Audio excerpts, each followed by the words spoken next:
Enjoy yourselves, everybody. I'm going to go check it. Thanks, Jason.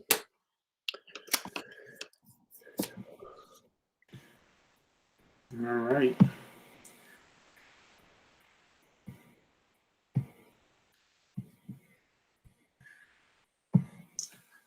Okay.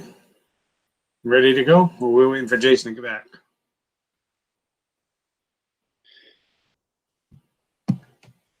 Who we got on here? We got, let's see, we got Earl. You are a go. Very good. We got Earl, we have Jay, we have Jeff, we have John, and we have Nathan. So we do have all our board members. We have a quorum. Okay. First up is calling the meeting to order, and then we'll have our Pledge of Allegiance. If John would lead us on that as he has prior, that would be great. There's his flag. He's prepared.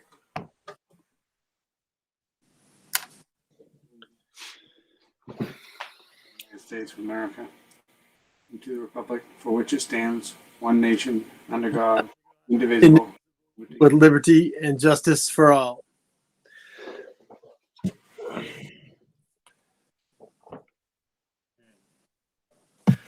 Thank you. All right, next up is approval of the minutes of March 22nd, 2021 and April 12th of 2021. Do we have a motion to approve the minutes? So moved. Jay has moved it. Do we have a second? Second, Nathan. We have a second from Nathan. Any corrections, comments, or otherwise? Okay, hearing none, all in favor of approving the minutes of March 22nd and April 12th? I would be a yes. Earl Watts, Yes. Jeff Riddell, Yes. Jay McIntyre, Yes. Nathan Tyler, Yes. John Ferry. Yes. Thank you.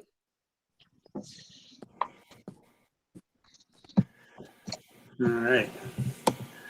So next up is approving the roll of accounts dated April 1st, 2021 in the amount of $380,994.61 and dated April 15th, 2021 in the amount of $184,895.53. Do I have a motion to approve the rolls? Move to approve the rolls as listed. John? We have a motion from John. Do we have a second? I'll second. We have a second from Jeff. Any comments or corrections or otherwise? Okay, hearing none, all in favor of approving the roll of accounts as presented? That would be a yes. Earl Watts, Yes. Riddell, Yes. Jay McIntyre, Yes. Nathan Tyler, Yes. John Ferry. Yes. Thank you. Okay, report of committees. Do we have any committee reports? Not this evening, Joel. Not this evening. All right. Very good. As we've been doing virtually and such, we have public comments next, but if there's no issue with anyone, we'll move those to the end of the agenda. And anybody in the public that happens to be listening, be prepared at the end of the agenda to call in to the number on the website, and you can make your public comments then. If there's no issue with that, we'll move on to the administrator's reports. And let's see, Mary's the first one on my screen, so we'll start with Mary. Hi, Joel. No news. All is quiet for the moment. I don't have any big news for you tonight. Well, that's boring. I know. Sorry to disappoint. What an anticlimactic moment. All right. Thank you, Mary. Before I'm you sure leave, you've had something to do since we've talked in the last month, so. Yeah. Joel, before you move on to the next thing, Mary is buried in news. She doesn't leave her desk, and she has mounds of paper working on all of this ESSER funds. So she has all kinds of news. Yeah, Mary, I'm sure has been busy. There's no doubt about it. Let's see. So, Mr. Bell. Good evening, everyone. A couple of things that I'm proud to report of tonight. The first thing is our student of the month for last month was senior JJ Carey. Those of you that know JJ, Jameson Carey, he is not just a great student, but a great student ambassador for Winslow High School. JJ is one that is called upon when we need somebody to talk to a group of incoming students. He's one of the first names that teachers or guidance mention as somebody who would be great to represent our student body. So very well deserving for Mr. Carey to get the student of the month this month. Friday before vacation, I just wanted to report back. I can't remember if I mentioned something about this in the board meeting right before vacation, but we opened up the school and invited all the seniors in for that day. If you remember, that Friday before vacation was one of the added teacher work days. And so we were able to invite all the seniors in for really the first time this entire year, so they could be a class together, do some winter carnival type activities, and just be a class. And it was great to see the staff that came out of their classrooms to support the kids and run different activities for the students. And it was just an overall really good day, which I think a highlight was getting a class picture taken, socially distanced, where they were able to spell out the 2 and the 1 for the class of 21, socially distanced, masked up in the gym. But we were able to get that typical senior photo that we get out on the football field in a fun, unique way. So that was really a great way to go into vacation. And last but certainly not least, I wanted to update everybody on something that Mrs. Brackett, for those of you that know, Ginny Brackett is our GT coordinator that spans, I think this year, 6 through 12, but in years future, it may have bigger. But anyway, she took on a challenge through USM, and it's called the Cubesat Design Challenge. It was kind of voluntary of students who wanted to do it, but she had 2 juniors, Ryan Yang and Zach St. Pierre, a 9th grader, Nathan Hatt, and then a 7th grader joined that team, Charles Byers. This weekend, they found out that the design that they put together, and again, this is an engineering research design process where they had to design a small satellite that would be launched on a high satellite balloon. They had to go through the whole research process, engineering process, and their goal, I'm going to probably mess this up. So it's called a solar sail deployment was their design. And their goal was to come up with something that would keep small satellites in their orbit using these solar wind sails, if you will. And the purpose was to just compensate as solar winds push on this small satellite. That sail was supposed to keep it in its orbit as it went around the Earth.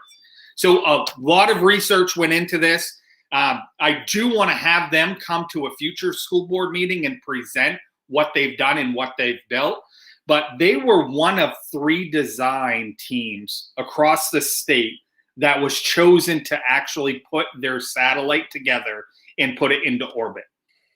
The other 2 schools were Falmouth and Portland. So Winslow, Falmouth, and Portland have gotten the go that your designs were approved and you've been funded to put these satellites together. Their launch date is the end of June. So I'm not sure. I'm not sure if they will have time before the end of the school year to present what they've been working on, because they have a lot of work to do in the next 2 months. But huge accomplishment for those kids and Miss Brackett. Huge accomplishment. I'm very proud of them, and they deserve a huge round of applause. Again, I talked to Miss Brackett about coming to a later board meeting, but that might end up being next fall. But I think they can definitely speak more intelligently, if I will, about their design than I certainly can. The last thing, I did overskip something in my notes. I did name my Principals Award winner. I get the pleasure of doing that every year. It's one award that I get to choose, and it's based off scholarship, citizenship. A lot of schools go with, their top, it might be the valedictorian or their number one in their class. While scholarship is certainly important, I also look at citizenship and what an individual may mean to the school. And when I look across the senior class every year, I always look, okay, who's the one, if I needed something done right now, who is somebody I could go to that would get something done? And this year, I'm very proud to announce that it was Jennifer Ferry. And I think over the weekend, thank you, John, for being right on cue like a proud dad. Jennifer Ferry was our award winner this year, and very well deserved. Very well deserved.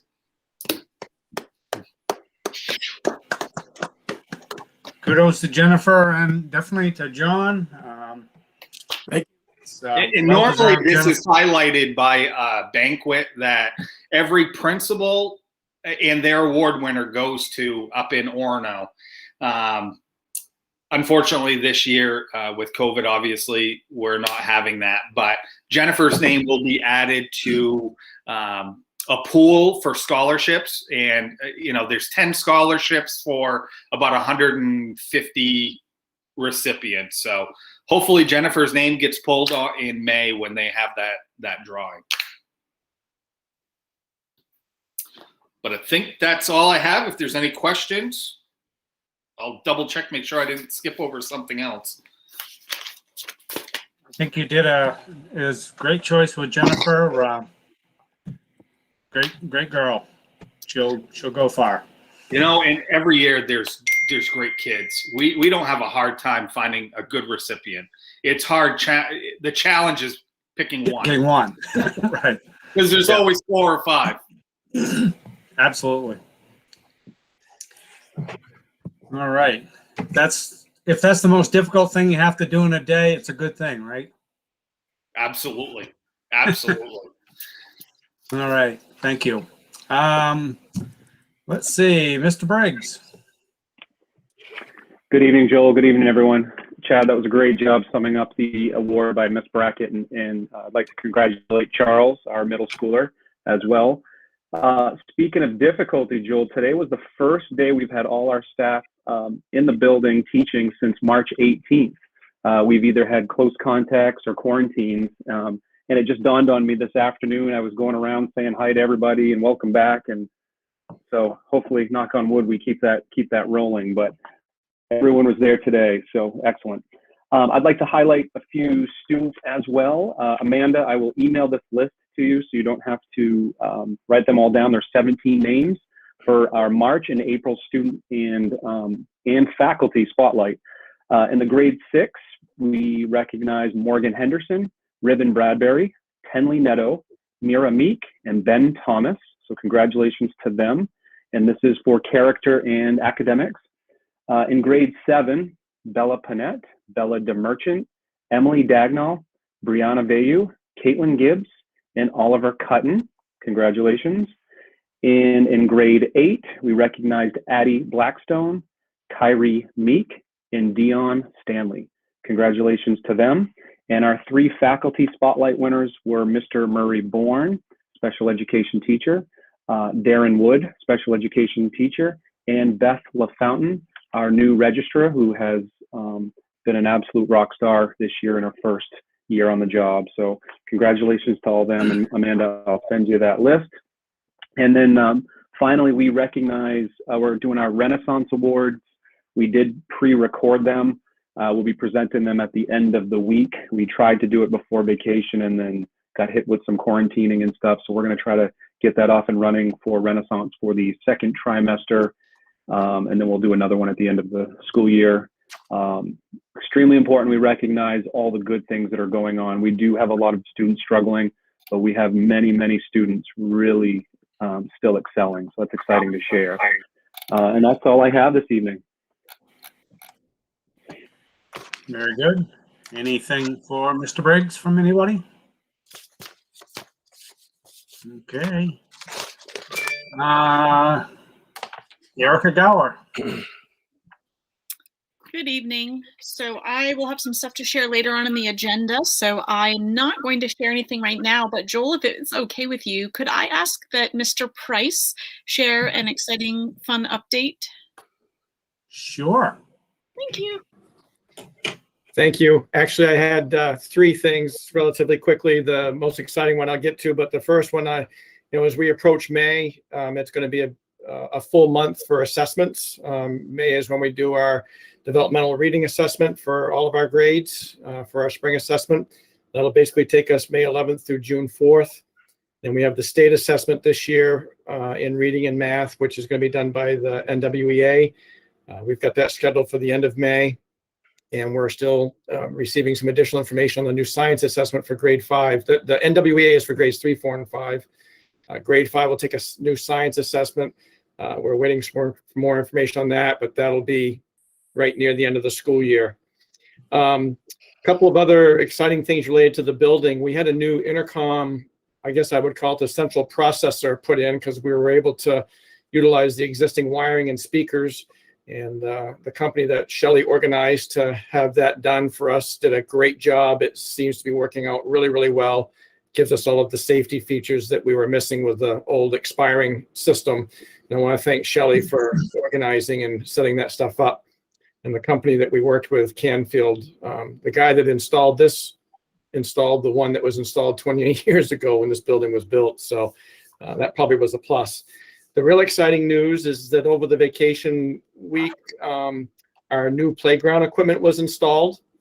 Our goal was to have that really installed by the end of December, but that was a pretty lofty goal, and the weather kind of got in the way and a few other factors. But the installer came back, and he was great to work with.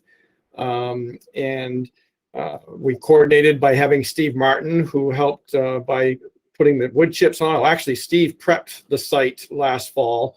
And again, I want to thank Shelley for her organization of that. And Steve also installed the wood chips. One of the things that we ran into, we weren't expecting, was we needed more wood chips than what we had purchased. So we have one section that's not usable at this particular point in time. However, some other pretty miraculous things happened. Is our new supply of wood chips that we need to finish this off arrived this afternoon about 3:30, and Steve Martin has said that he'll be here tomorrow morning to finish that off. So that's all come together quite remarkably nice. And again, thank you to Shelley for her behind the scenes work she's done. And I really want to give a shout out for Steve Martin on how he's been able to work with us on the playground and around us. And the finished product that he does has been very impressive in my opinion, and his flexibility to be able to make this all happen. So thank you. And the areas that we could work already got some rave reviews from our students today.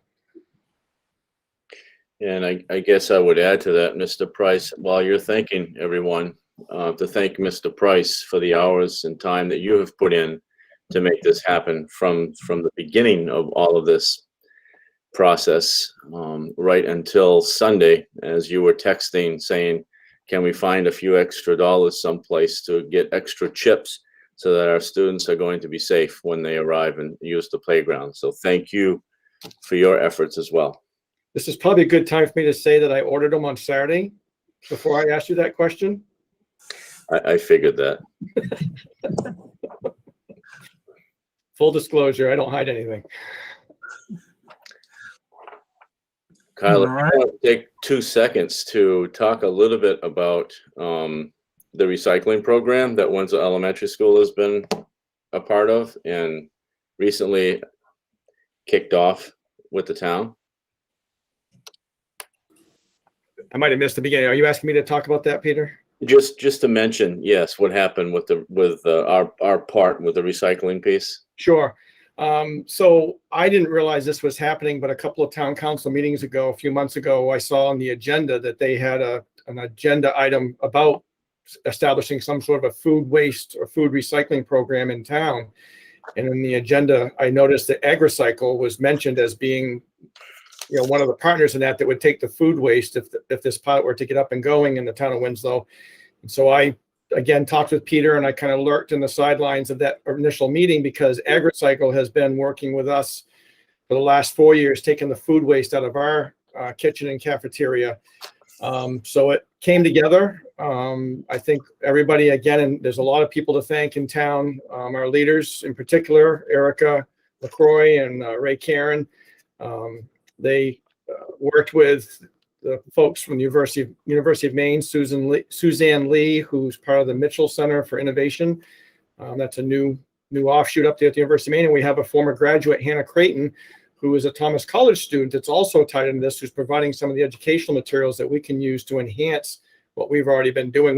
We talked quite a bit about it with students when this first started 4 years ago, but we haven't said an awful lot since then. Of course, we've had some other distractions, but this has been a nice refresher to get back onto some other really positive things. And so they had a kickoff event last Thursday night up at the public library because the town now is going to have a site where residents can drop off their food waste.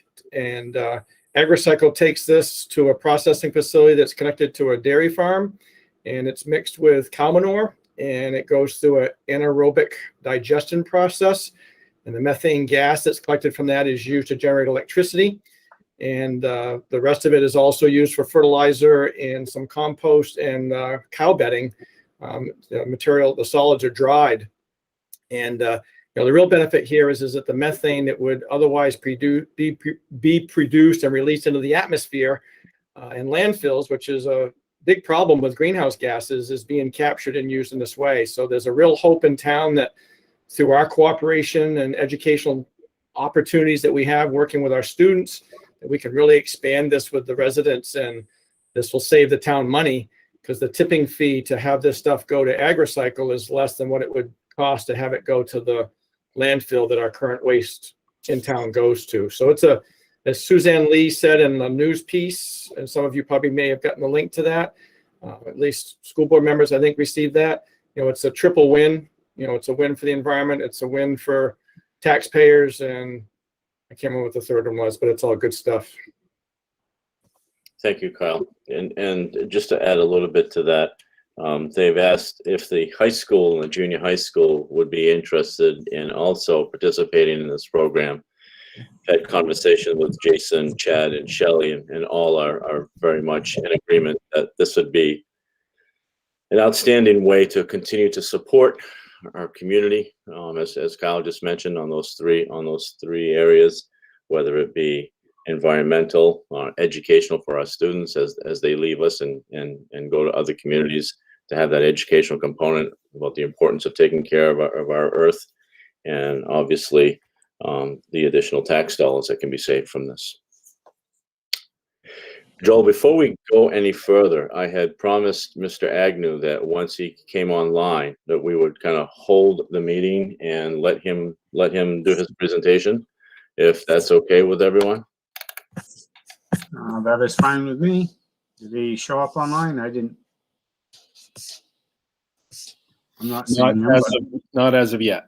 Not as of yet, Jason. I have not gotten a request to admit, no.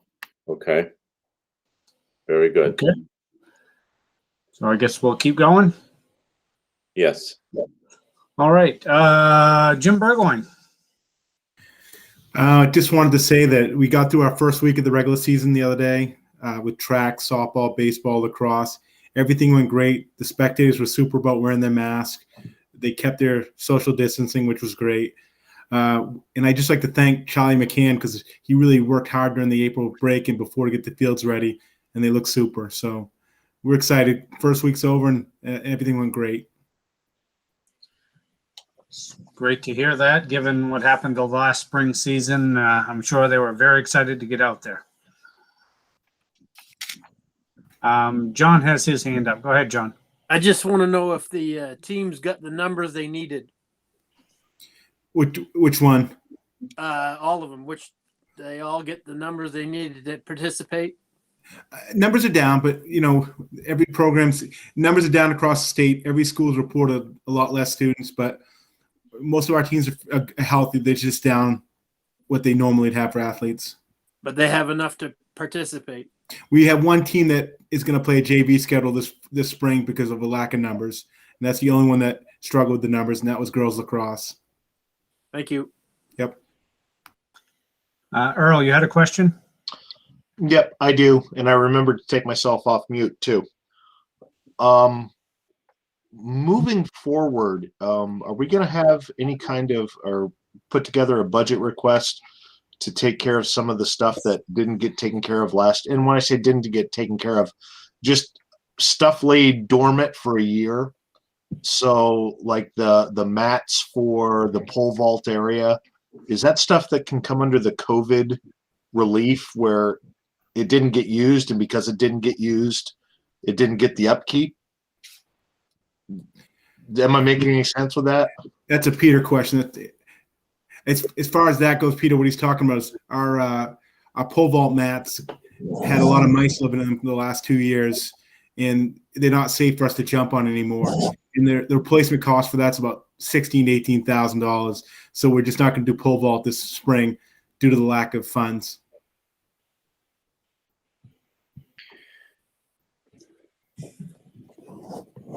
So one of your questions, well, I think you've got a couple of questions there, Earl. One of them is, can COVID funds help us with that? Let me sit down with Mary tomorrow and talk about that. In terms of, is there a way that we could make that happen? So that's number one. Number two, I think there are a couple things in terms of, replacing mats of that nature. Obviously very expensive, and you need to start setting money aside in order to have a plan in order for that to happen. So that's one of the things that, a long-term plan is what we need to look at in terms of when we do the inventories for the various sports, both at the beginning of the year and at the end of the year, looking ahead, what is it that we need? Jim does that with the track repairs now, where he has set money aside along with Parks and Rec. And I think we need to look at some of the other bigger ticket items in order to do the same, so that works well. I think the other thing is, at the end of the year, once the inventory is done, I think it would be very important for Jim to meet with Shelley and have conversations about which things maintenance can address versus which things the boosters can help with, such as on a cleanup day. Is my understanding that the boosters just did an outstanding job on the baseball fields. They put in a tremendous amount of work getting the field ready to go. So there's really several parts to that. It's, the cleanup and the raking, and that is one piece. But then the other piece, obviously, are things that might need to be painted, or things that some maintenance of the field that might need to be done during another time of the year. So that would all be part of a end of the year inventory and plan that would need to be laid out. So thank you for asking that question, Earl. That's one of the things that we need to work on. Thank you. Very good. Before we go on with any other administrative reports, Charlie Agnew has joined us. So I don't know if Peter wants to introduce that subject, so we can do Peter and then keep going. Thank you for, and would you like to motion to move the agenda item, Joel? Yes, actually. So given that we want to do that, I guess a motion to move that up on the agenda. That was the solar update under competitive energy, from competitive energy under old business. Do we have a motion? We have a motion from Earl. Do we have a second? Second. Second from John. Do we? I guess we need to vote on that. I'd be a yes. Earl Watts? Yes. Jeff Riddell? Yes. Jay McIntyre? Yes. Nathan Tyler? Yes. And John Ferry? Yes. Thank you. Charlie, I've asked Charlie Agnew to do a brief presentation to us. Charlie, of course, is from Competitive Energy, and they are working on our solar project. I thought it would be informative for the board to have Charlie do a presentation and bring us up to speed on where things stand, and to give you folks an opportunity to ask questions as well. So Charlie is prepared to do a brief 5-minute presentation and then open it up for questions. So with Charlie, thank you for joining us. Thanks, Peter. Can you hear me okay? We can. All right, thanks. Sorry for the timing, and appreciate you guys accommodating here on that front. Yeah, so good news about the solar project is that we don't have any bad news. And, you know, the school district, among others, have contracted with a project that is in design and planning for construction in Woolwich, Maine. It's called Green Mile Solar, which is kind of a funny Stephen King reference, being developed by EDF Renewables, or EDFR. And they have indicated that they're in the DEP permitting process. Everything is going to plan. The town of Woolwich does have a planning board meeting that will be required once the DE permit is in hand. But EDFR has already reviewed the project with the planning board. There doesn't sound like there will be any issues there. And once the final permitting hurdles are achieved, EDFR will go into construction, and they are still, we think, optimistically expecting a commercial operations date in late 2021. So a lot to happen in between now and then. But EDFR is suggesting that this will be a kind of a Q4 2021 project. That's calendar year 2021. So other than that, the other piece of this that I would highlight for the group, the net energy billing program is ultimately what the district is using to receive a monetary credit on your CMP bills and gain benefit of this program. You are going to start to hear, if you haven't already, that the legislature has taken up this a bill and some issue with the program and it's the way it's designed. The Public Utilities Commission has issued a report stating that this is a very rich program for the participants and a very costly program for those that are not participating, which really puts Winslow on the right side of the fence here, in that you are participating, you are going to receive the benefits of the program. But what's being debated in the legislature right now is essentially either a suspension or an outright termination of the program in the near future, but with some grandfathering provisions for projects that have already achieved certain milestones. And so you may ask, well, what are those milestones to receive the grandfathering? There is a subcommittee in the Energy, Utilities, and Technology Committee that's working on kind of making this sausage, if you will, and indications of what will come out of that are all favorable for this specific project.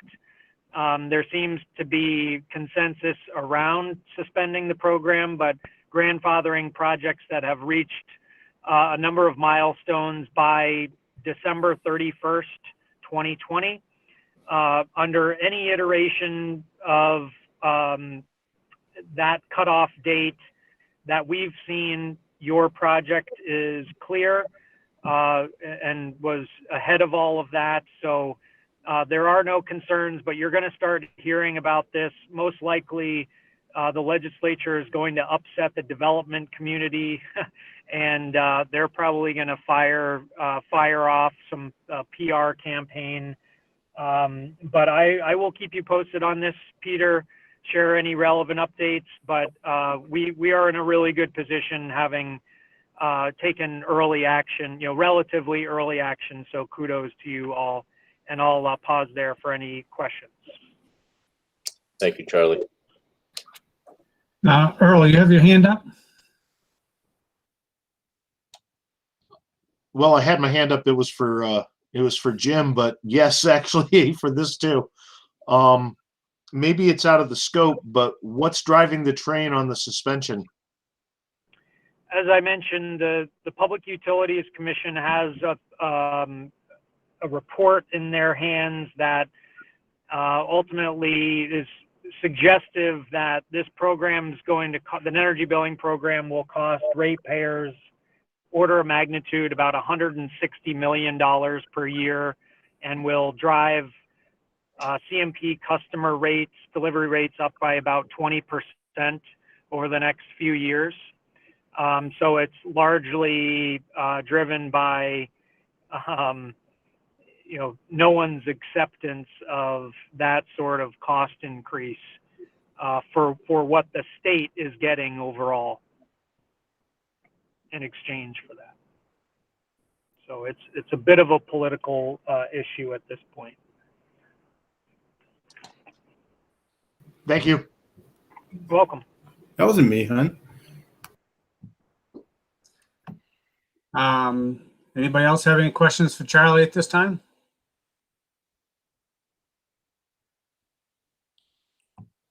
Okay, I guess we're good.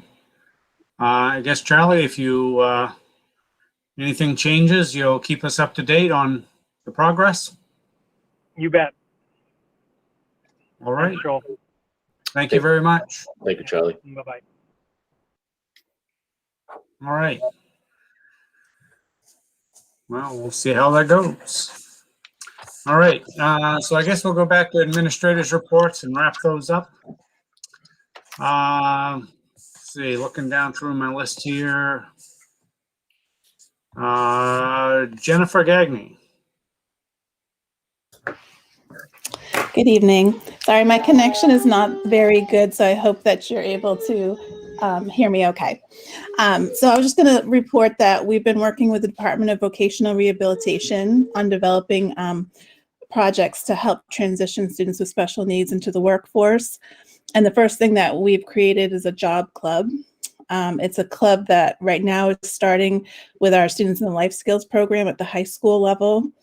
They join with the Waterville students in the life skills program, and they meet once a month to discuss skills necessary for employment readiness, such as interview skills, how to dress for a job, how to complete an application, how to have a professional attitude, communication with a team, and things like that. That is done virtually, and we're hoping to expand that to include other students as we move into next year. Okay, sounds like a good program. Anybody have any questions for special ed? Okay, thank you very much. Michelle Lake, what does Michelle have for us? The only thing I have, and Kyle already shared it, is the district is entering testing season. And so we've been preparing for both the Nwea and the New Meridian science tests. And I'm meeting tomorrow with what I'm calling our MAP team. So it's the leader in each building who will be training our proctors and making sure this all works smoothly.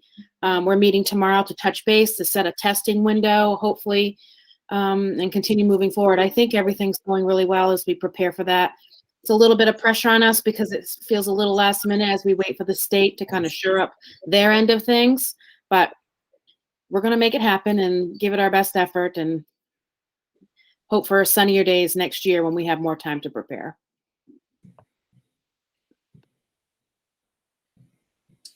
Very good. Any questions for Michelle? Hearing none from anyone. Thank you, Michelle. Shelley Phillips. Good evening. Well, we've been busy now that spring is here and athletics has started again, which is exciting for everybody. Charlie's been working extremely hard on the fields, trying to get them ready for everybody. He's also been working with our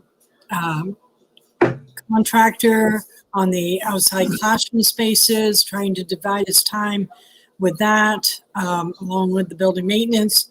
But, things are all coming together and it all happens one day at a time. But it is exciting to see the kids back in athletics, seeing the softball players and the baseball and lacrosse. We've been waiting a long time for that. But things are going well and we're looking forward to summer. And that's about all I got. Very good. Thank you, Shelley. Does anybody have any questions for Shelley? Okay, hearing none. Thanks again, Shelley. I think the last of our administrators is Mr. Hensby. Given his tenure here, I think having him at the end of the list, given what's later in the agenda for his resignation. What does Mr. Hensby have for words of wisdom for us this month? Not much words of wisdom, Joe. Just like, I came to Winslow in 1973 and student taught under Harold Violet and Glenn Dumont. Couldn't ask for two better people.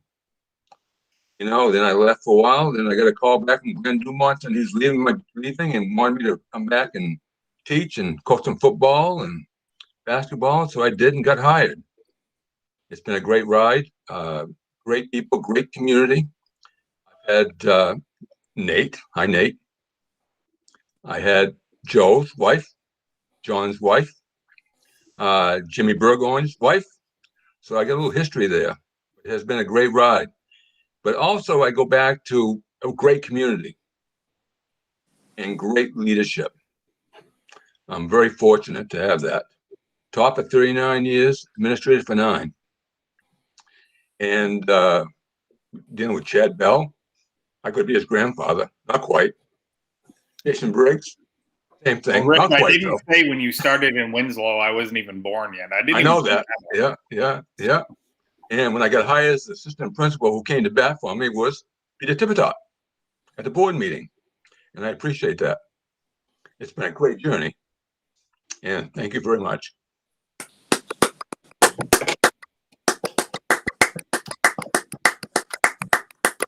We'll still have a couple more meetings before your retirement, so. By the way, we will probably vote maybe later to ask Peter not to accept your resignation, so. Well, I took care of that, Joe, because I'm not certified after June 30th. Oh, I see. All right, you got an exit clause. All right. Yeah. Got a fail safe there. All right. Thank you very much, Rick. Well, no, thank you guys very much. Very, very much. Well, we get to enjoy your company for another couple of months before you move on to retirement. So thank you. I did offer him a subbing position, but. There's always openings for subs. Thanks, Chad. And I don't like Joe Montana either, by the way.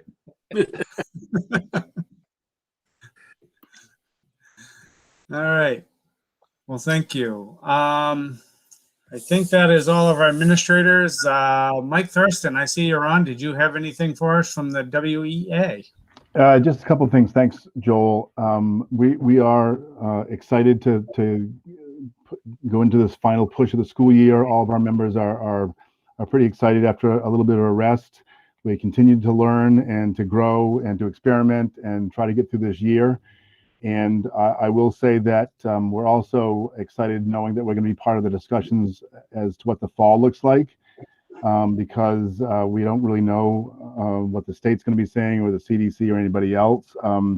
I will put this bug in everybody's ear that, all of us have done all kinds of different things, and I continue to be amazed at what our members have done. But I think part of that was that we all had this mindset that we can do anything for a year. And I will say, I'll be the first to say that I don't think the fall can look like it does right now. I mean, we have to be creative, and those discussions have to look at doing something different, even if the rules aren't different. And I think, you know, in talking to the administrators that I have so far, that's where most of their heads are too, which is great. I also wanted to say that, you know, seeing Rick's name on the agenda later on, that on behalf of the WEA, we want to thank him for his years of service, most of those on the good side of the line with us. Then he went to the dark side, but we don't begrudge him for that. You know, he and I sat on the same side of the table for negotiations a couple of times, and then across the table a few times on some issues. And no matter what he was dealing with, he's always been a consummate professional. And I count him as one of my mentors for sure. And I'm 58 years old, so that tells you something. So thank you very much, Rick, for all you've done. And I want to thank all the administrators. I would continue to say that I'm very lucky in the role that I play with the people that we work with, because nobody ever holds a grudge. Nobody ever takes it to the next meeting or whatever. And Rick certainly is like that. And I hope whoever we replace him with is someone of a similar mindset that will be able to work with us in the same way that we've been able to work with all of our administrators. So thank you very much. Thank you very much, Mike. And yes, we don't want to do this next year. So yes, we'll figure out something. All right. All right. I guess next up we have the Finance Assistance Report. Amanda. Amanda is not able to be with us this evening, so I will quickly go over this report with you. If you look at the percent of the fiscal year that has gone by, we've had 80.82% of the fiscal year has gone by, and we are currently on our expenditure side 77.58% expended. This was as of last Thursday, so this will have changed a little bit again at this point in time. So I suspect that we're a little bit closer to the percentages. This is good news for us because, as I've mentioned to you before, when we looked at being able to reduce our budgets for next year, we were planning on having some monies left over in this budget to help buy out some of the things in that budget so that we could further reduce our requests for next year. But we suspect that by the time we get to the end, we'll be running this pretty close again, as we have in years past. We've been very fortunate in the last year and a half to be able to put a little more in our undesignated fund than we normally would have put in there because of COVID and the lack of spending. But we think we will end the year on a fairly tight schedule this year. So if there's any questions on that, I will answer those for you. But if not, we will move on. Okay, hearing none, I guess. No, I have one question. Oh, go ahead, Earl. What is the closing of the ARC going to do next year for the budget? Yeah, that was one of our expenditures that we do not have in our budget next year, Earl. We did not budget for ARC next year. Okay. The things that we had talked about during budget development was that a lot of the programmings that teachers were asking for because of the times that we were in were online types of programs, software. And so we've budgeted for some of those pieces to continue. Okay, thank you. You're welcome. Okay. So I guess Peter, it's your report now. Yeah, just a couple of things that I wanted to mention. And the first thing is Michelle Lake. You know, I have her on here as a transfer, and I just wanted to make that public. We've had this conversation when we've discussed the interlocal agreements with the AOS and how we're at the third year of those interlocal agreements, and we've made some changes in personnel. Of course, Mary is retiring, is leaving us this year. And Michelle has been working as the instructional specialist, has been working with alongside of Mary, and has been working with obviously teachers in all three of the communities. And so with Mary's retirement, my recommendation is that we transfer Michelle into the curriculum coordinator's position for Winslow only, not for any of the other communities. And what that means is that we would have one individual as a curriculum coordinator, but it would only be for Winslow. I have had conversations with the building administrators. Building administrators have had conversations with their staffs regarding Michelle. Everybody is very pleased with her and her work. And so we feel it's the logical and the right choice at this point in time to move forward. So really, it's for your information. I just wanted to make sure that it was on an agenda so that everybody was aware of it. The other piece that I have, as you are aware, last Friday, the state came out with the county color designation. Kennebec County, along with Somerset County, along with Androscoggin County, all turned from green to yellow. That really didn't affect us because we were already operating in a hybrid mode. Of course, if you go to a yellow, a lot of the schools that may not have been in hybrid mode may have had to take a look at that and maybe go back to a hybrid mode. But since we were already doing that, that did not have an impact on us, and it won't have an impact on us on the sports season as well. There have been many questions around that, and so I just wanted to clarify that we are status quo, and as a result of not making those changes, there was no impact to us. And the third piece that I have, I just wanted to ask Jeff Rydell. He has an announcement that he wanted to make, and I thought he could make the announcement under my report. So Jeff, if you want to just take a moment. Sure. Thanks, Peter. So yeah, some of you may know I've recently accepted a work transfer to Detroit, Michigan. My wife Megan and I are from that area, and most of our extended family still resides there. We've been trying to get closer to family for about 13 years now, and the opportunity recently presented itself, and we accepted. That's not to say it wasn't an extremely tough decision. We did debate extensively on whether to move, but ultimately we figured it'd be best to be near our aging parents and allow them to have a better relationship with our kids. But we're sad to go. We love the schools, our house, our neighborhood. So we do have mixed emotions. We just hope we made the right decision in the long run. But sorry to leave you all shorthanded on the school board with the soon to be 2 vacancies. I do plan on attending the May school board meeting. But in the meantime, I wish everyone the best, and thank you for your dedication and commitment to the schools and community. And that's all I had. Thanks. Thank you, Jeff. You will be missed. We appreciate the work that you've done on this board and your steady hand in many of the decisions that have been made, and your quiet presence has been felt. I appreciate it. Thank you.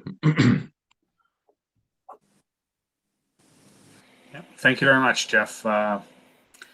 Too bad with the virtual, we haven't gotten the chance to chat so much where we get to know each other a little better, but definitely you've been an addition on the board, and your the varied experience that everybody brings is an important part of it, and yours as well. So you will be missed, but we got another month with you, so we'll look forward to that, and hopefully we can fill our 2 empty spots because the board's getting a little skinny. Thanks, Phil. Appreciate it.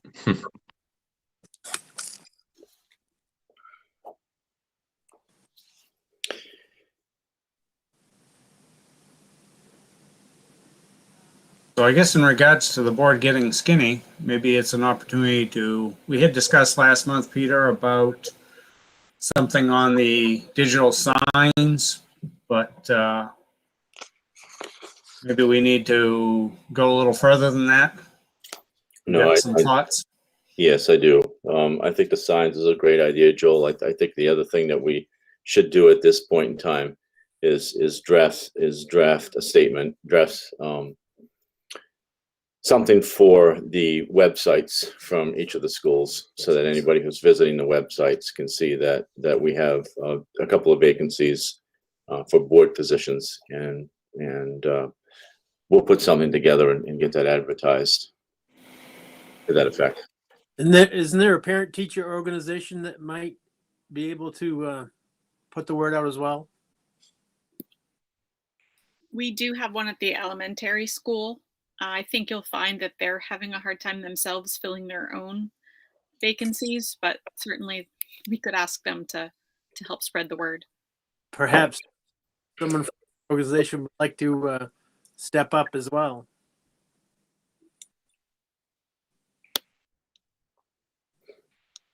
Maybe. Well, we hope we get some people that are willing to take on the challenge and the rewards of serving on the board, because it's a necessary thing in our community, and to keep our schools reflective of what the values of the town are, and make sure they operate properly.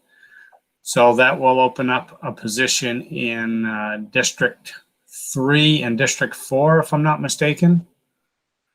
So anybody that's tuning in that wants to know if you're a part of that district, if you go to the town website and search by voter district, you can see it by map, but you can also see it listed by street.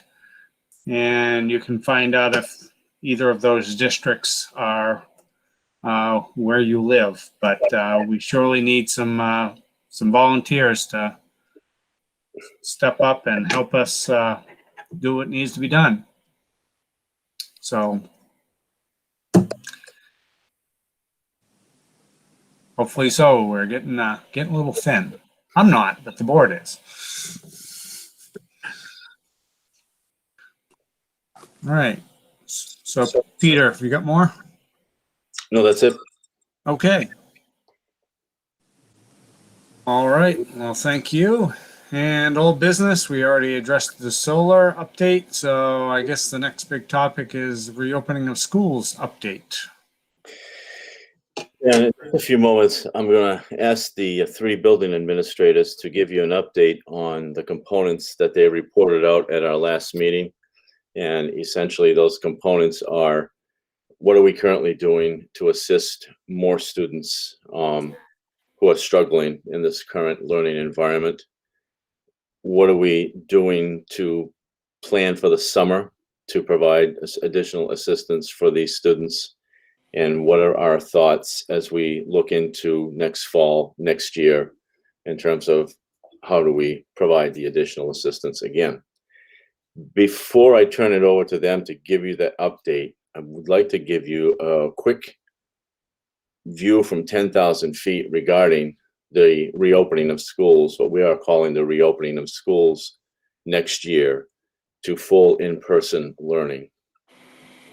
Mike Thurston alluded to it earlier this evening when he said, regardless of what's going on next year with the guidelines, we need to be creative and do something different.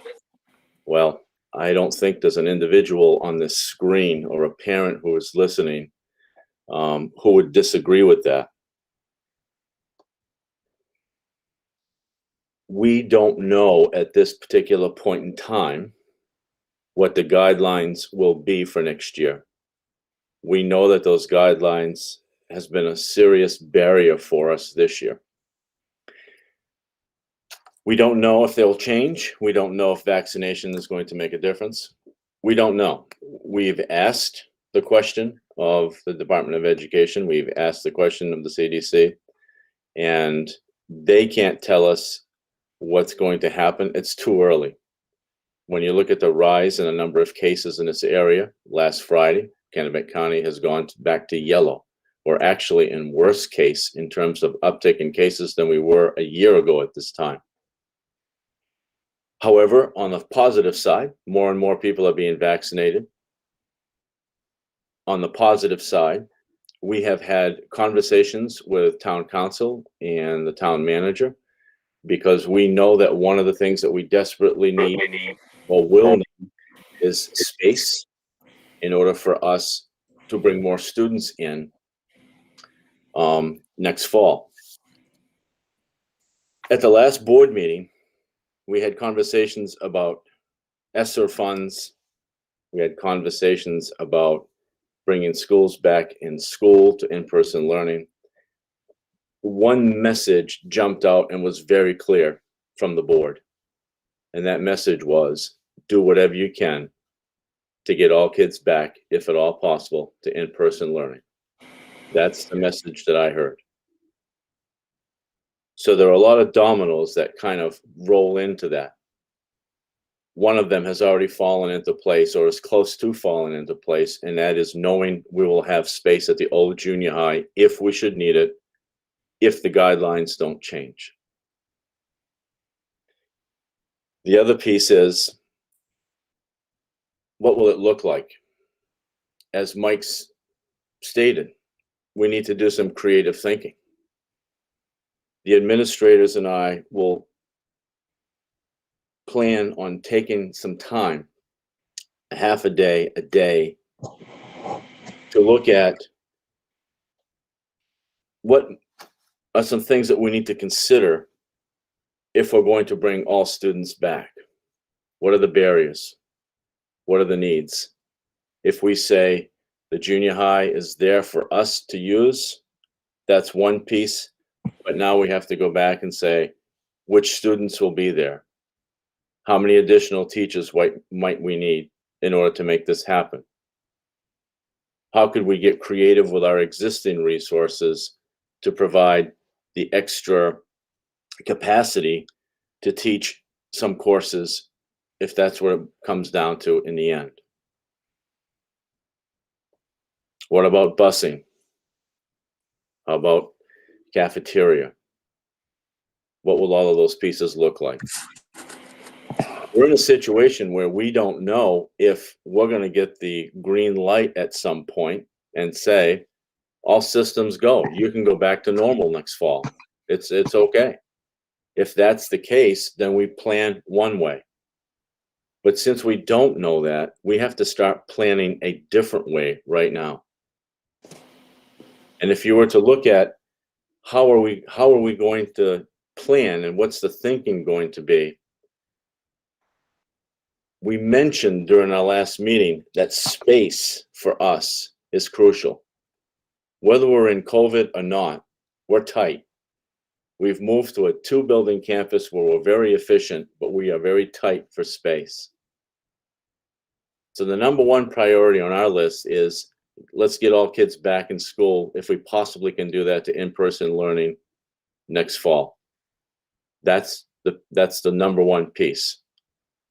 Then we need to figure out what are the additional costs that it's going to take for that to happen. Additional teachers, additional custodians perhaps to clean the facility. What are the additional costs that we need to consider? Once we have those additional costs, then we'll know what do we have left over for funds that we could do something that would be a true benefit to the school district and to this community, like adding some additional space to our elementary school. So that's kind of the order of things that we are going to have conversations about and move forward from there. Now, what we hope to do is meet as administrators, have conversations about what are the barriers, bring those conversations back to the instructors, to the staff, to the teachers, and say, here's some initial thinking that we're talking about. Shoot holes in it, help us make it better, so that we're working together to put a plan so that it works for all of us. We hope to have something for you by the May 17th board meeting. We'll give you an update. I'm sure we'll meet again by June. We'll be closer. With any luck, we'll hear something from the state in terms of some direction.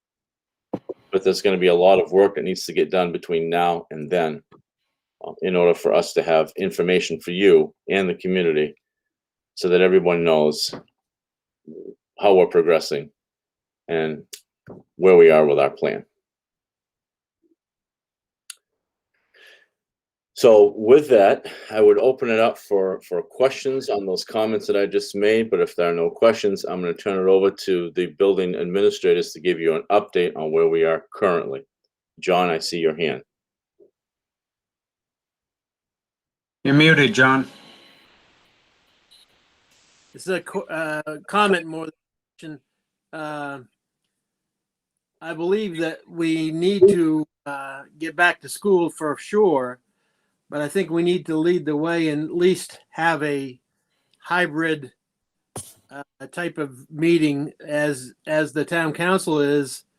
They're allowing members that don't feel comfortable to get together be online, but the ones that feel comfortable or perhaps have been vaccinated to meet in person and be social distanced and still follow the rules. I think by having a hybrid model meeting, we might be showing people we're optimistic about the future. We're also setting the tone that we're headed in the right direction. I realize that we don't want everyone getting sick, so we should certainly leave it open to having some people there and some people not. But I believe that we have to start setting the tone and at least offering a hybrid model for a meeting.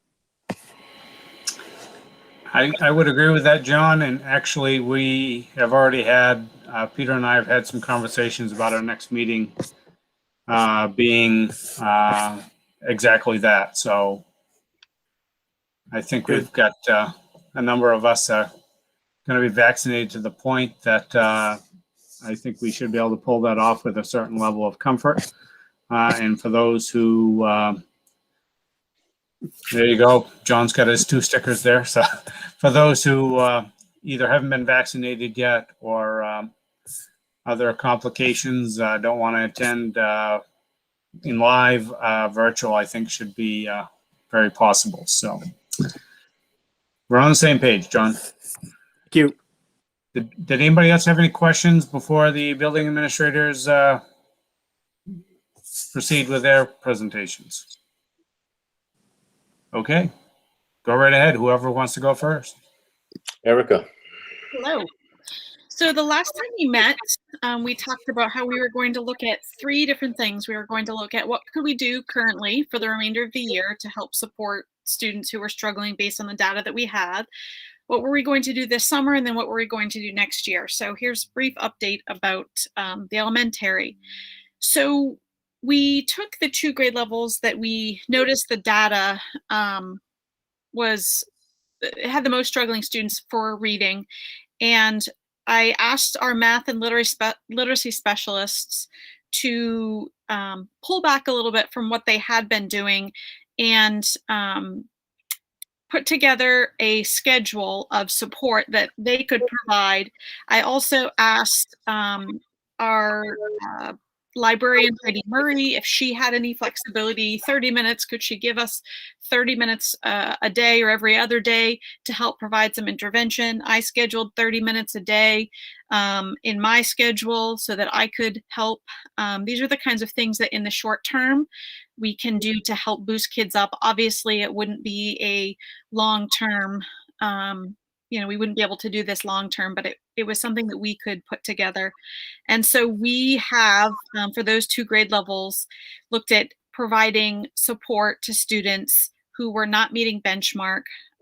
Title had provided a great deal of support to students already, but sometimes when we're looking to provide title support, we're looking at maybe sort of the bottom group of kids, and there are these kids that are not at benchmark but not quite low enough. And so what we've tried to do is not only make sure we were continuing to provide this level of support and potentially extend that support, but also provide support to students who were sort of in that middle part in order to boost them up and hope that we can get them closer or at benchmark by the end of the year. So the schedule not only, like I said, extends some support that was already in place, it also adds layers of support into other students. Some of it will be students getting support every day because on their home day, we're offering them support remotely. So we've been able to put that together, and that's starting this week. Wednesday, we have a meeting with some staff about brainstorming for summer programming. I can tell you about 2 months ago, I sent out a survey to staff to see who might be interested in doing summer programming. And I thought we had a pretty, good pool of people who might be interested. And so I sent them an invitation to this meeting on Wednesday, and I can tell you that the pool of people has diminished. I think, in 2 months' time, a lot has gone on. And so, we're going to look at who do we have available and what can we put together to provide some summer support that we really want to be engaging and to be different than what we've done in the past. So Wednesday, we have a meeting to brainstorm that. I don't know exactly what that will look like yet, but I'll certainly have more information for our next meeting. The next thing we talked about was, do we have some availability for students in unique situations to bring them back? We've talked a lot about how we do not have the capacity to bring back large groups of kids, but are there some kids that we can bring back? And so I created a Google form to help not only give teachers a place to give me feedback about who those students are and why they would say that those students need to come back. But then we can also look at the layers of capacity.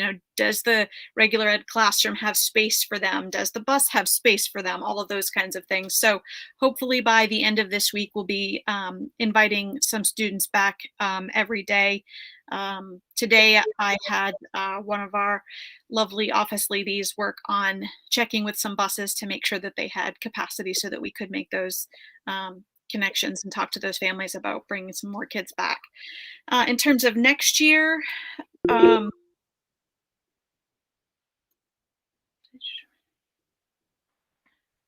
on, I got to read that. I didn't read that. Hold on one second, Earl.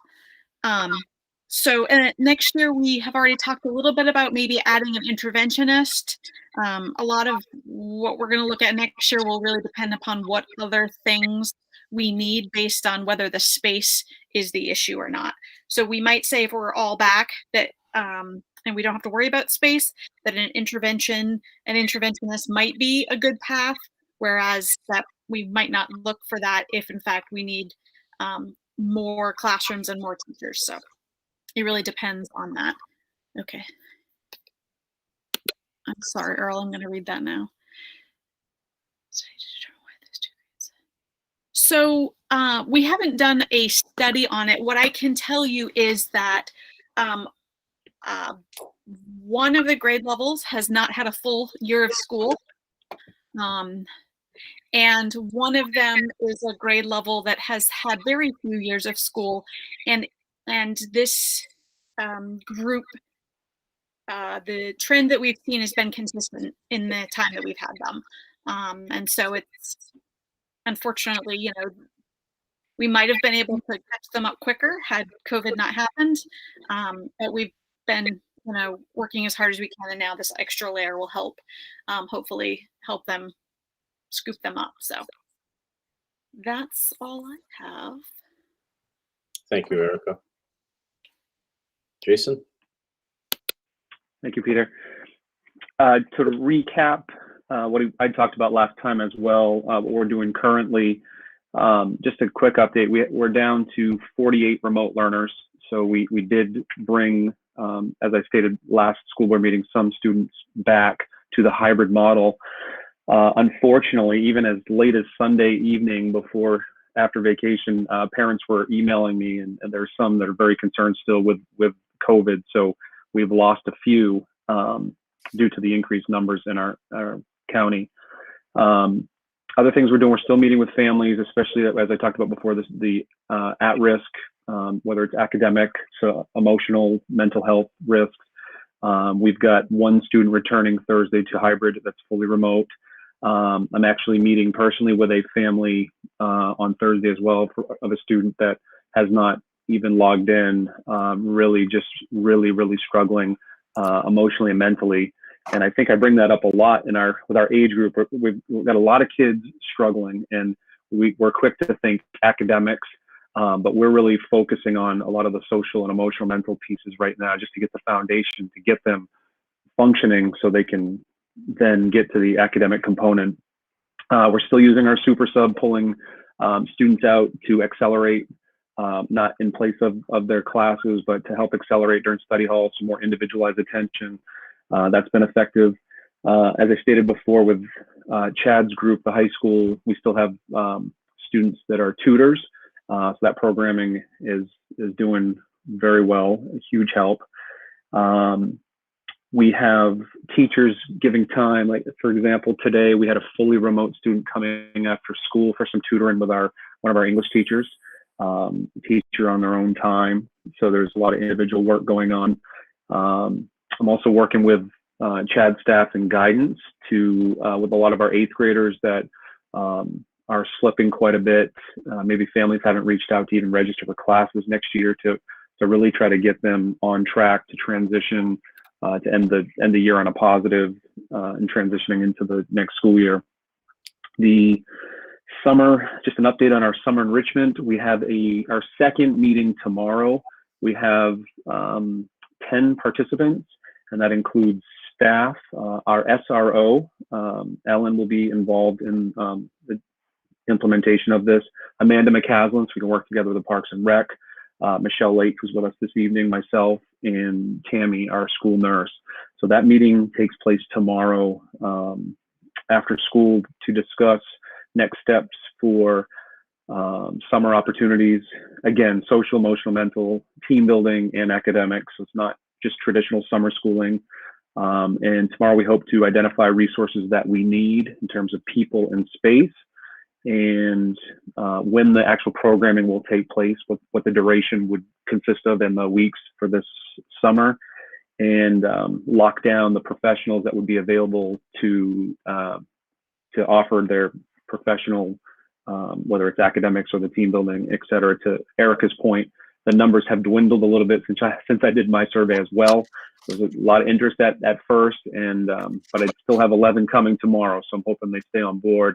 So again, I'll have more information regarding the summer opportunity for our students. And as Peter alluded to, for our fall, we're really working on a plan. We'll have a leadership team meeting next Tuesday to really talk about how do we accelerate the learning of all kids. We talk a lot about our at-risk students. We know the ones that are really struggling, but we also have kids that really just need to be accelerated, all of them, really. So what our plan would be, and that would be in the scope of a much larger conversation with the administrative team. And that's all I have, Peter. Thank you, Jason. Chad?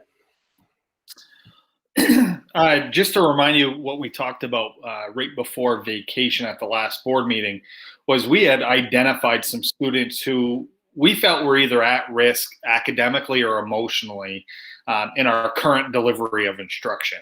We had identified about 8 to 10 at that point that we had invited back. As the week went on, I worked with the teachers. I had asked for some feedback from teachers, guidance counselors, to identify other students who, if we were to expand that to, give me another 10 names. We ended up coming up with about 30 to 35 total names of students to identify. So we've invited them back. Some of them were going from remote back to hybrid just to get them in the door. Unfortunately, through some of those conversations with parents and students, based on family situations with COVID, they were still worried about coming back into school. But I am kind of hoping that at least those phone calls, not that they were the first phone calls that went out this year, but at least it opened up that conversation for the families to have with their child about being a little bit more successful, logging in, submitting work on a timely basis. So even if they weren't able to come back, hopefully it opened up the door for them to be a little bit more successful. We did things like, because of the way we did our schedule this year, and just as a reminder, we did first quarter was Black Days, second quarter was Orange Days, third quarter was Black Days, and then we're ending with Orange Days in the fourth quarter. Because of that arrangement, guidance was also able to change some schedules. So let's say a student really bombed a semester, like the second quarter of their math class, but they did pretty good the first quarter.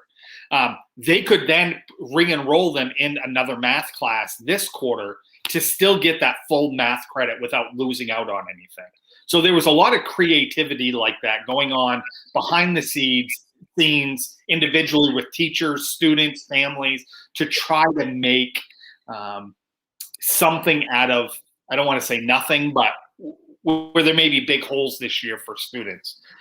Also, if a student wasn't totally engaged throughout the year, we could identify some half credit classes and put them in. So maybe they didn't do any science classes this year, but because our science classes for freshmen and sophomores especially are all half credit classes, we could get them enrolled in a new class that starts fresh. They're not behind already. So that way they could see a little bit more success and get that credit, that half credit.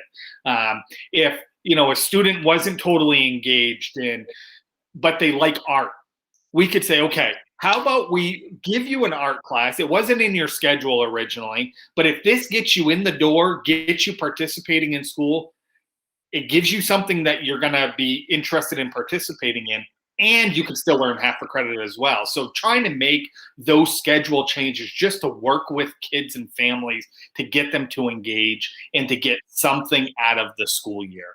A lot of creativity with schedules, even if we're not able to get them in. But again, I'm happy that we were able to invite 30 to 35 kids. I don't have a direct number. I can have that for you the next school board meeting of how many have accepted that. Because the invitation went out to, like I said, 30 to 35 families. But a lot of those families, it was just before vacation. They wanted to have a conversation with their child before they made that commitment. Or, unfortunately, some of them weren't able to. But we do have kids back more on a full-time basis, which is good. And we'll continue to have those conversations. Going into the summer. One of the things that we're looking at for next year, and I can't remember if I mentioned this last week or not, but I'll explain more later on in future school board meetings. But we're looking at a online platform for our remote learners. We still want to find a way to have staff that are serving as mentors and following up and having that connection with kids, but having some sort of online module that's delivering the instruction and walking kids through their courses. As part of that, with the different companies I'm looking at, there's also online modules that will work for credit recovery as well. So trying to piggyback and get multiple uses out of a platform. That's still going to require staff, having kids come in for the summer to do those modules. But getting them back in the door and having somebody that's working with them and progressing through that is important. I can't remember, I might have forgot to mention this before, but Adult Ed is also looking at working with us for remediation options for the summer as well. Adult Ed is always really good during the school year to offer, whether it's a math class, an English class, a social studies class, they offer things usually. This year was a little bit different. But they're going to do it over the summer as well. And already they've talked about a math lab, and the math lab is going to be based on skill levels. So if we said, hey, you need to really focus on a student's geometry skills for a geometry remediation credit, they can do that. And they're going to have some diagnostic tools to base that instruction based off the individual student's needs. They're going to be offering a science course, which is based on weather. So it could be a replacement for an earth and space science. An English credit. They're also looking at other possibilities, including history and some other things It's been about a month since Hannah and I talked about it, so she may even have other things to offer at this point based on conversations with instructors. But it seemed like she was willing to do just about anything that I asked her to do, or at least explore the option of offering that. So I think there's quite a bit that we can offer our kids for credit recovery this summer, which is good, because as we've mentioned before, they're 2 years away from having any sort of summer credit recovery. So for those seniors next year, that's a good part of their high school career that they haven't had any sort of credit recovery options in the summer.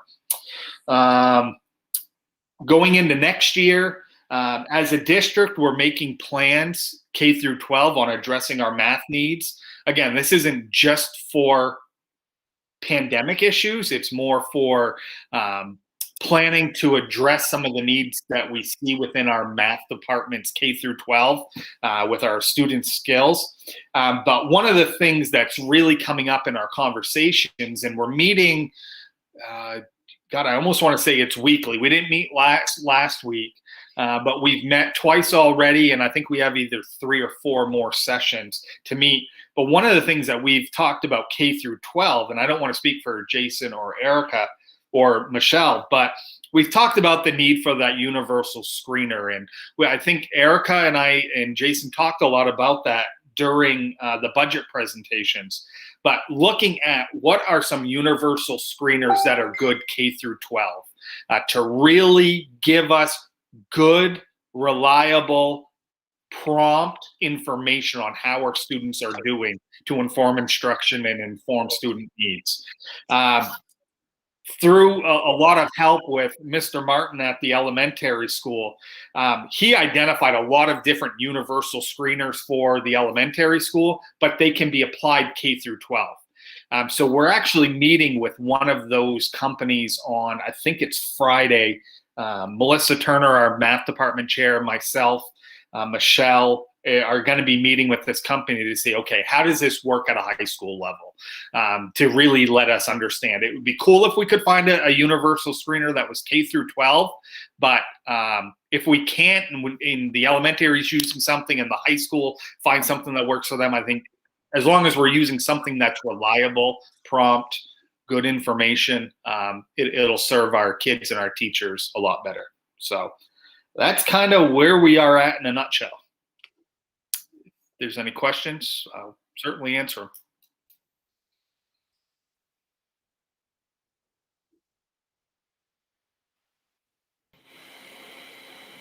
Okay, not hearing any questions for Chad. We will continue to update the board with the progress on these areas and with the progress on reopening of schools for next year. There's surely plenty to do. Thank you all for your work on that, because obviously the goal is to do the best we can for these kids, and I know you're working hard to do that. Thank you. So if there's no other questions on that topic, I guess we're on to new business. NWEA spring assessment that was alluded to earlier. Is that Michelle that's speaking on that? Yes, I've asked Michelle to give you an update on the work that's being done in order to prepare our students for this new assessment. So Michelle, if you could. Okay, well, we did speak about it a little bit earlier in the meeting. We have individuals across our district who have been attending these trainings from offered by Nwea in preparation for preparing our faculty and then preparing the students. Our goal as a work we call the MAP team was to absorb a plethora of information, because there's buckets of it for Nwea, and try to filter that down to what's the most simple, direct things that a teacher would need to do, because they have a lot that they're thinking about right now. And so our role was to take all the information and filter it down to what do you need as a teacher to set up your testing session and to prepare the kids to take it. So that's where we're at. We are, the technology people have been working to put the roster and get the kids in there. I've been working to get the faculty with the rights that they would need to the system to set up their test sessions. As I said earlier, I'm meeting with the MAP team tomorrow to check in, see where are we, what are our test windows actually going to look like for each school, and to move forward. The information about the science assessment has been lagging from the state. We did receive some update today about that. That will be the more arduous test in terms of scheduling. It's 3 one-hour sessions in addition to directions and a survey and whatnot. It's definitely going to impact schedules different from Nwea. Nwea doesn't have to impact a daily schedule per se. So if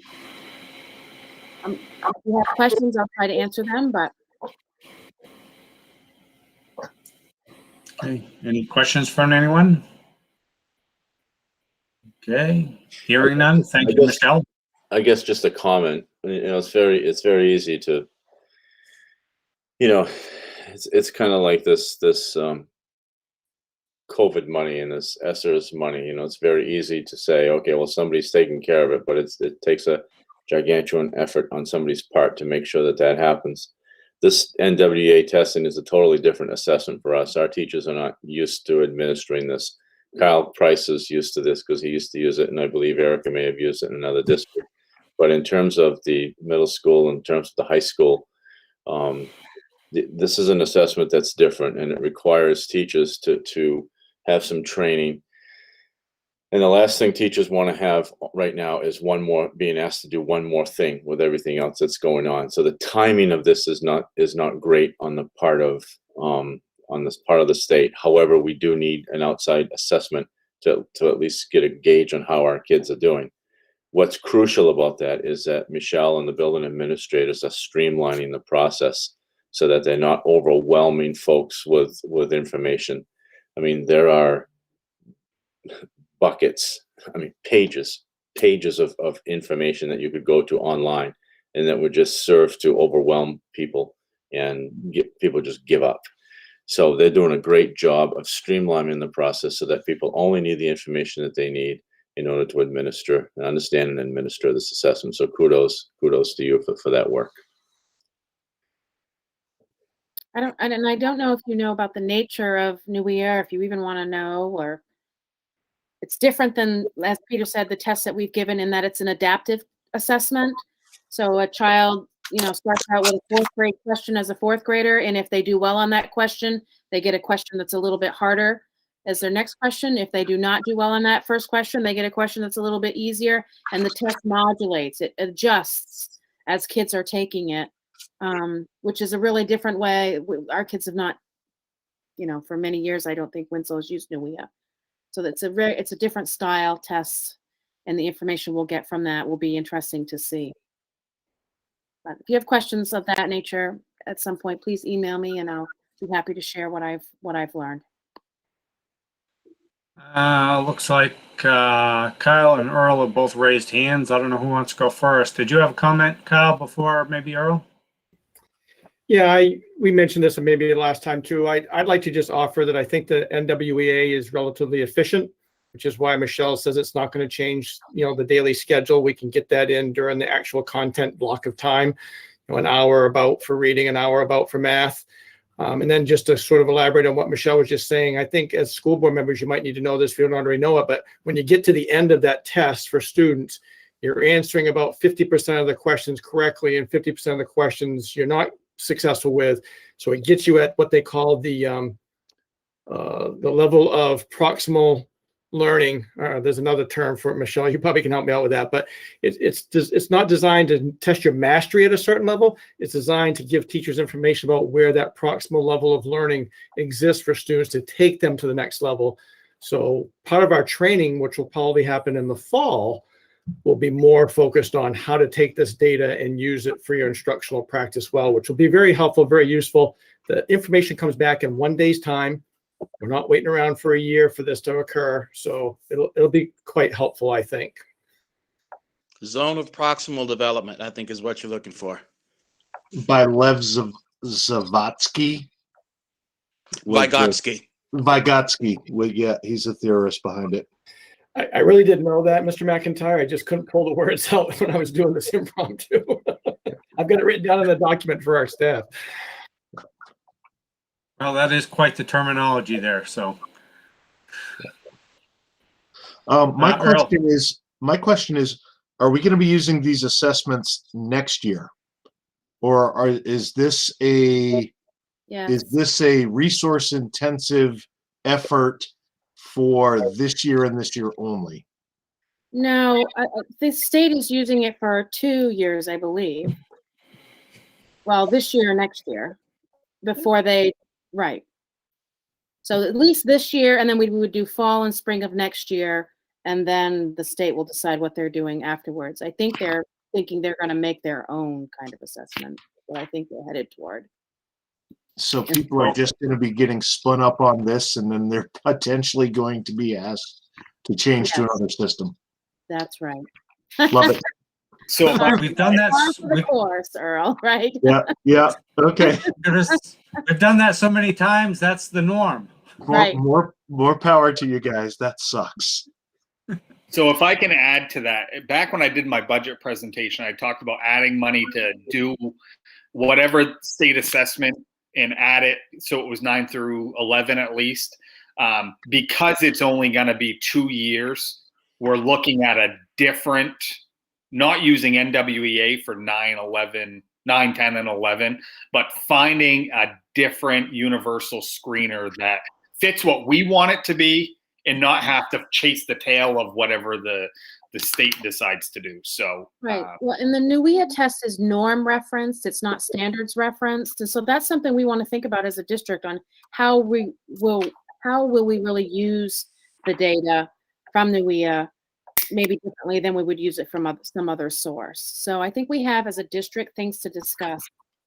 And I think you're right, Chad. We'll continue to look for those universal screeners.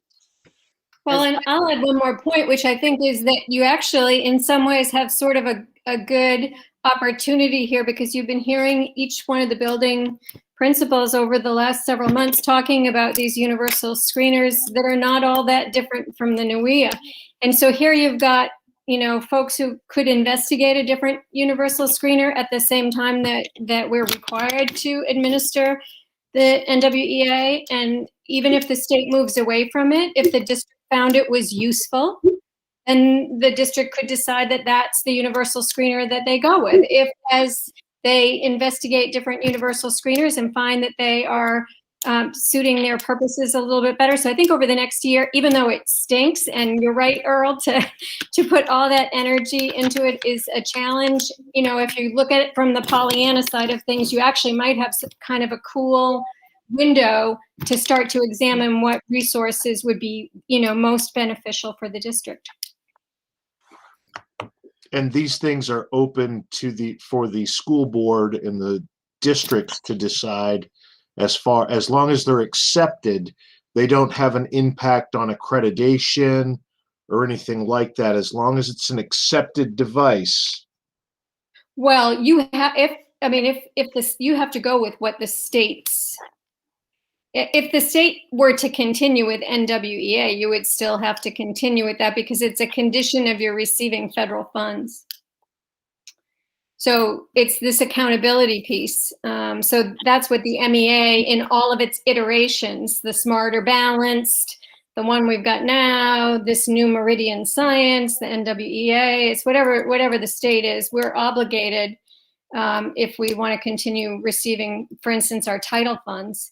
And it would be a significant cost to the district for us to forego that for the purposes of just saying we don't want to participate in your testing. But I think we also have to be really measured about how much we spin people up about it, especially given the short timeline right now. I think Michelle's doing a really good job of trying to lower the pressure on all of this right now. And I'm not sure if part of your question, Earl, was to make sure that whatever universal screener you go with aligns with whatever your state assessment is going to be. Because Mary, when she did all of the work in the curriculum area, was aligning everything to the Common Core standards. And we purposely at that time didn't jump on the NWEA because at that time we didn't feel as though it was a strong enough measure of the Common Core standards and how kids were doing. So that's exactly right. It had its own curricular underpinning.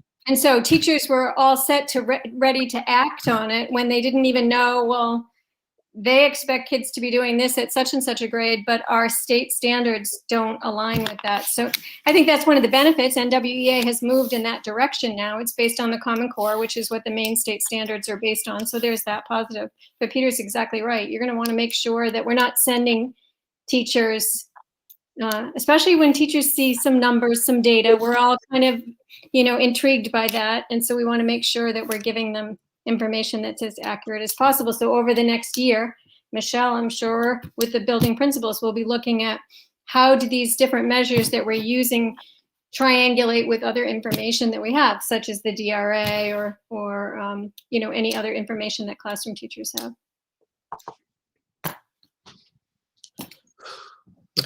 Thank you. Thank you, Michelle. Any questions of Michelle or Mary? Earl, you still have your hand up. Are you all set? Okay. Earl's all set. Very good. If there's nothing else to add to that, next item is the first reading of the proposed 2021-2022 school calendar. The school year will be upon us before we know it. Right, and this is the first reading, so there's still opportunity to make some suggestions if people haven't thought about something or they see something between now and the next school board meeting. But essentially, this is a calendar that gives us our traditional 183 days scheduled, gives us the 8 in-service days, and we did build snow days into this calendar because we were all of the feeling that we would build the snow days in and see how it goes. I mean, it might be that some days are traditional snow days. It might be when we get to some point where we say, well, maybe this day could be a remote day, but we wanted to start out with a traditional calendar because of some of the issues that we've encountered this year on a snow day, where students don't have connectivity or they aren't necessarily at home. It causes a real problem. So this would be a first read, and as I said, we still have some time to make some changes if people see something that they would like to see changed. Do we have any questions or comments? Okay, not hearing any questions. Earl's got his hand up. Go ahead, Earl. You're muted, Earl. I'm sorry, it's the same question I had last year, and it's why is the last seat day on a Monday? Why is the last seat day on a Monday? It just falls that way because we needed to get the 183 in, and we put the 4 snow days built in there. If we don't use them all, it won't fall on that Monday. Or it could fall further into that week. I think the point Earl's trying to make is the one that I agree with him. It's no one's motivated on a Monday to either come to work or go to school for one last day. I don't know how it could be adjusted, but isn't that what you meant, Earl? Right. I mean, as a teacher, you're going to get somebody in there who's, what are you going to do on that Monday? Yeah, I'm going to be perfectly honest with you, Earl. When we look at this particular calendar, one of the things that I pushed for, because we look at it as a region, because we have the tech center kind of start the days, and then the schools that send kids students to the tech center, we try to align those so that we don't have too many dissimilar days, because there's only so many days that can be dissimilar. One of the things that I really pushed for was our teachers are exhausted, and as much time as we can give them this summer, we wanted to give them before we brought people back. And so we started as late as we could possibly start, and still have that, give it a few days to work your way into the school year. But that was one of those pieces, and it's kind of how it landed. This is back on that Monday. I suspect we won't use those 4 snow days, because I suspect as a board we'll make a decision at some point If we've used a couple of days, we'll say, do we want to try to go remote for the next few days? Have those conversations, which would buy those a couple of days back. Okay.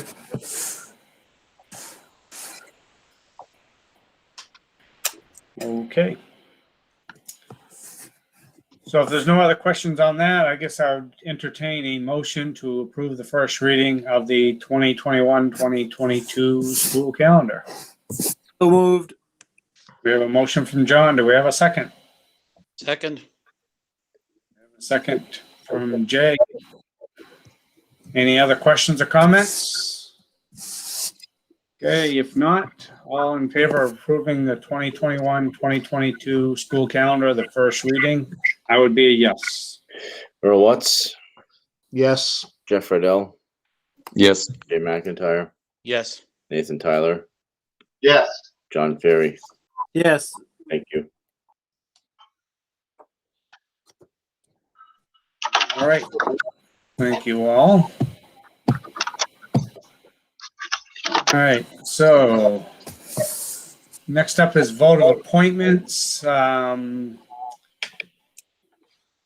If there's, go ahead, John. Move to take them as a group. Okay, we have a motion to take them as a group. Is that, do Second. we have a second from Earl? Okay. Do we have any reservations on everybody taking them as a group? Because I want to make sure we're universal on that as a whole. Okay. All right. Well, all in favor of approving the vote to take the vote of the list of appointments as a group? I'd be a yes. Earl Watts, Yes. Jeff Riddell, Yes. Jay McIntyre, Yes. Nathan Tyler, Yes. and John Ferry. Yes. Thank you very much. Very good. And so I guess the next is there a motion to approve the lot of appointments? So moved. We have a motion from Earl. Do we have a second? I'll second. Nathan, are you still alive? Jeff got in there. Jeff got in there. All right. Thank you, Jeff. All right. I got to make sure Nathan's moving there. All right. So all in favor of approving the list of appointments? I'm a yes. Earl Watts, Yes. Jeff Riddell, Yes. Jay McIntyre, Yes. Nathan Tyler, Yes. and John Ferry. Yes. Thank you very much. All right. Thank you. Resignations. We already told Peter not to accept that, but apparently he doesn't have a choice. I don't, but I do have a comment, and I know that we're going to see Mr. Hensby again. That we're early in the spring, but I do have a comment.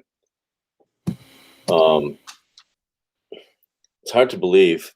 12 years ago, I had the privilege of sitting up on stage for Winslow High School for the first time as the assistant superintendent, and it was a first for me. And watching the ceremony was a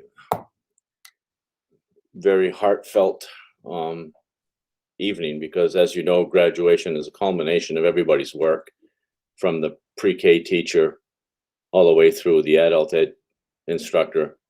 It's a culmination of everybody's work, and everybody who walks across that stage because of the support that they've been given throughout the years that they've been there. Well, as I sat there and I was learning, what the ceremonies were in Winslow, as I watched, I noticed several students would walk over to Rick after receiving their diploma. And sometimes it was a quick, "Thanks, Hensby." And I thought, thanks, Hensby. That's a little different. A couple more students walked up. Same thing. "Thanks, Hensby." And then all of a sudden, one student came up and said, "Thanks, Hensby. If it wasn't for you, I wouldn't be here." A few students later, another student. Thanks, Hensby. Same thing.